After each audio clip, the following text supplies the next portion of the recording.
અમે તો વિચાર્યું જ નહીં કે અમે પેરેન્ટ્સ બનીશું, કારણ કે મનનભાઈ ધ્યાન તો અમે ખાસી અમે બધા એના કાકા જ થઈએ, તો એને તો સારું છે અમારી સાથે બહુ એને ટાઈમ સ્પેન્ડ નહીં કર્યો, નહીં તો આમનું સાંભળતો નહીં 24 કલાક.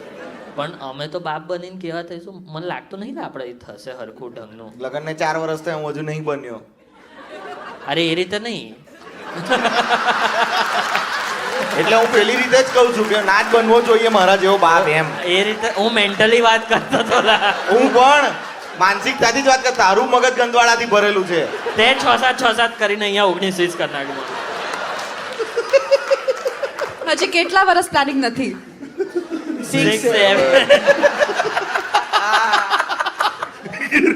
મને એટલે લાગે છે કારણ કે અમે એક્ઝામ્પલ સેટ નહીં કરી શકીએ, કારણ કે હું અગર મારું છોકરું થયું ને એ બહુ પ્લે સ્ટેશન રમે છે તો મારે એને બહુ સ્ટ્રિક્ટલી કહેવું પડશે, કારણ કે પછી મારો બી રમવાનો ટાઈમ છે પછી અને બધી રિમોટની બેટરી એ જ ઉતાર દેશે તો હું ગોળીને ક્યાં રમીશ? બરાબર છે કે? એટલે કે તમે you have to lead with example. હા, તો તમને આ બધું સોચવું, યુ હેવ ટુ વિચારવું પડે કે you can't tell the child કે આ નહીં કરવાનું. તમને પોતાને પહેલા લઈ લેવાનું.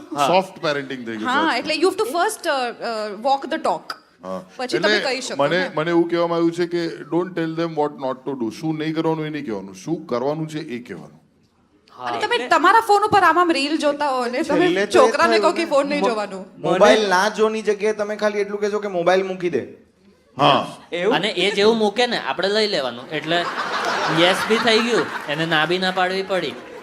હા, એવું જ એવું જ છે. પણ પછી એવું છે કે બાળક તમને કહે ને કે પપ્પા મોબાઈલ મૂકી દો તો આપણે મૂકી દેવો પડે. હાસ તો ઓફકોર્સ એવું હોય. તો આ બધામાં પેલી ચમાટ કઈ ગઈ? અને એ તો લિટરલી મારા બાપા 6-7 જ હાલતા હતા. ભાઈ ડાચું 19-20 થઈ જતું યાર.